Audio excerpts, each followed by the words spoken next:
आज एक और हम क्लास 9 से रिलेटेड है। चैप्टर का नाम चौथा चैप्टर है, सेल और टिश्यूज पढ़ रहे थे, उसका हम सेकंड टॉपिक पढ़ेंगे। पहले हमने माइक्रोस्कोप पढ़ा, अब दूसरा टॉपिक है हमारे पास history and development of cell theory. देखो, सेल थ्योरी के अंदर एक से ज्यादा साइंटिस्ट आए थे, उन्होंने अपनी अपनी राय दी थी। अब किसी ने किस किस्म की राय दी थी और किसकी करेक्ट हुई थी, ठीक है, ये सब कुछ आज हम पढ़ेंगे। और बकाया दूसरे भी साइंटिस्ट आए थे, सेल थ्योरी के बुनियाद के ऊपर डिफरेंट टाइप की डिस्कवरीज हुई थी, उनको हम आज पढ़ते हैं और इसके अंदर सेल थ्योरी का पूरा जिक्र करेंगे, ठीक है।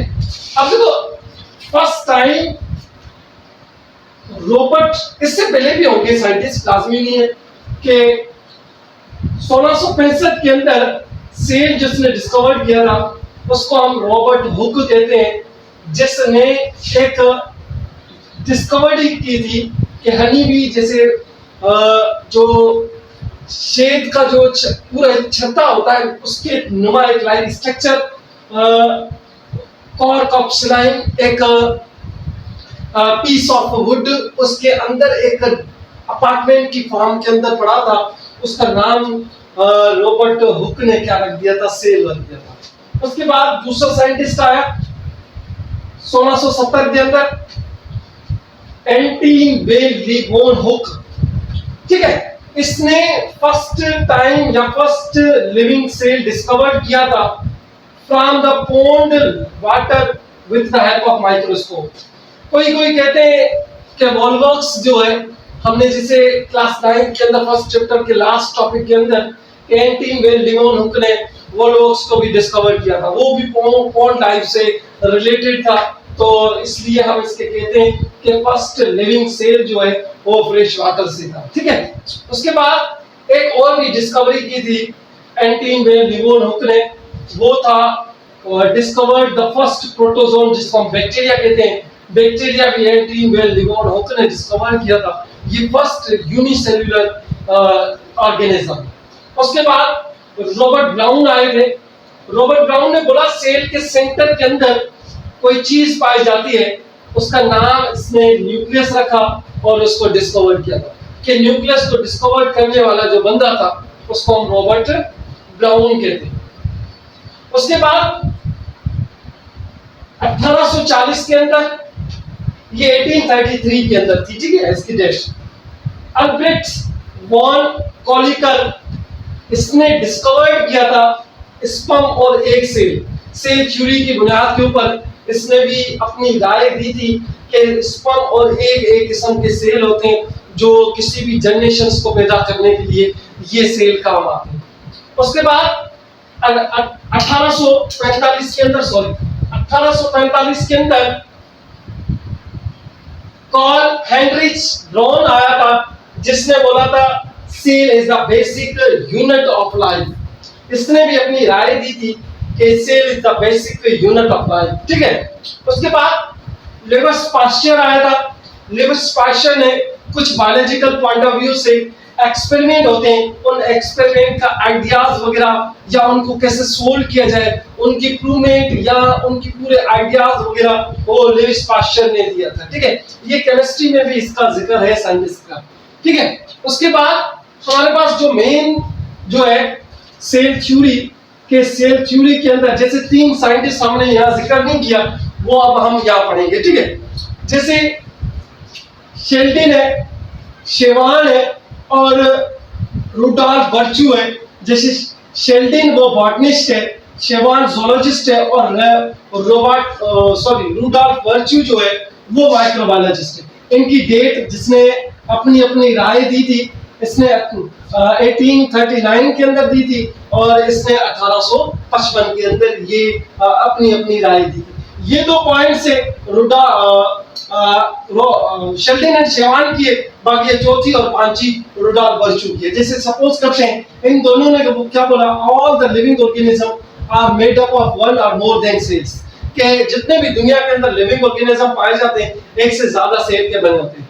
कि cell is the structural unit या फंक्शनल स्ट्रक्चरल यूनिट या function unit all living organism. दुनिया के अंदर जितने भी लिविंग ऑर्गेनिज्म पाए जाते हैं उनका बेसिक स्ट्रक्चर फंक्शन यूनिट है वो कौन है? सेल। ठीक है, उसके बाद cell are de novo structure. De novo structure का मतलब है कि cell is arise from non living materials, इसलिए इसकी जो थ्योरी थी वो भी रिजेक्ट हो चुकी थी। उसके बाद रूडोल्फ बर्चू आया, इस पॉइंट को जो डिवोन स्ट्रक्चर है इसको प्रूव करने की कोशिश की थी कि cell is not a de novo structure. ठीक है, cell is arise from pre existing cell. जैसे ये जो सेल डिवीजन के दौरान जो ये प्री एग्जिस्टिंग सेल है ये दो सेलों के अंदर टूटता है और दो न्यू सेल बनाता है, इस बुनियाद के ऊपर कि cell is arise from pre existing, यानी कि पुराने सेलों में से ये सेल बनते हैं।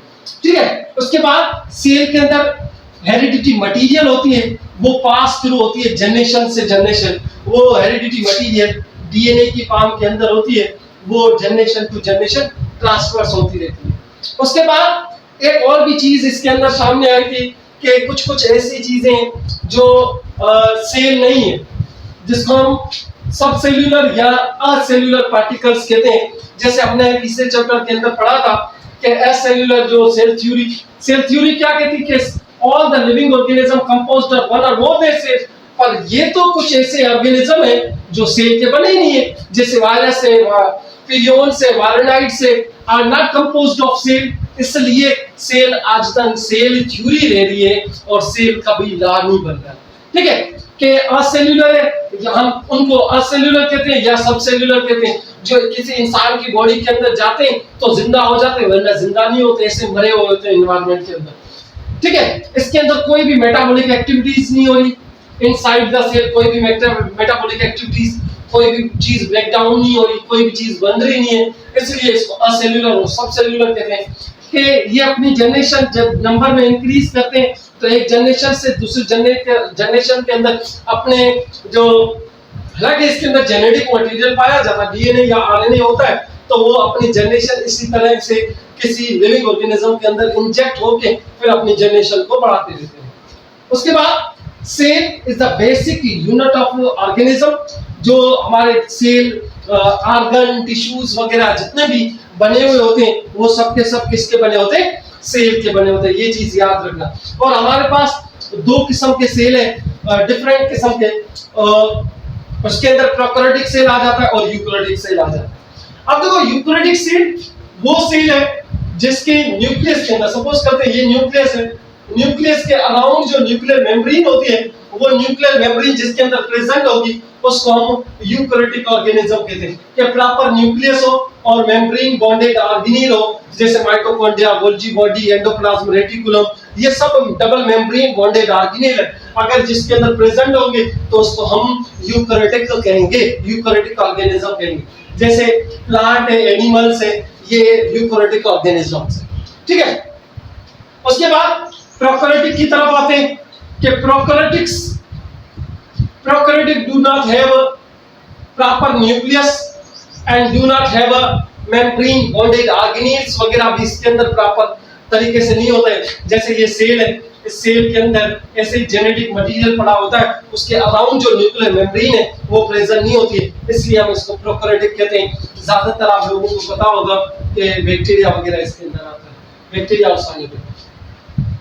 ठीक है, अब देखो सेल के अंदर बहुत सारी एक्टिविटीज होती रहती है, जैसे सेल के अंदर फ्लो ऑफ एनर्जी मूव करना, माइटोकॉन्ड्रिया के अंदर कुछ मटेरियल का टूटना, ब्रेक डाउन होना, जैसे कार्बोहाइड्रेट का टूटना, वहां से एनर्जी निकलना, और एनर्जी किसी भी सेल की मैन्युफैक्चर में बड़ा इंपॉर्टेंट रोल अदा करती है। और सेल के अंदर कुछ इंफॉर्मेशंस भी पाई जाती है, वो इंफॉर्मेशन हेरिडिटी मटेरियल की फॉर्म में होती है। वो इंफॉर्मेशन किस फॉर्म में होती है? डीएनए की फॉर्म में, जो एक जनरेशन से दूसरी जनरेशन के अंदर या एक स्पीशीज से दूसरी स्पीशीज के अंदर ट्रांसफर्स होती है, तो उनके नंबर ऑफ डीएनए या नंबर ऑफ क्रोमोसोम कांस्टेंट रहते हैं एक स्पीशीज के अंदर। तो ये हमारा आज का लेक्चर था, सेल थ्योरी और प्रोकैरियोटिक और यूकैरियोटिक सेल के अंदर डिफरेंस। इंशाल्लाह ताला इसके बाद हमारे इसी टॉपिक को के प्रोकैरियोटिक और यूकैरियोटिक को वेल डिफाइन करके मैं आप लोगों को बताऊंगा नेक्स्ट टॉपिक के अंदर। उसके बाद ठीक है, और भी हम आगे टॉपिक पढ़ेंगे। अल्लाह हाफिज।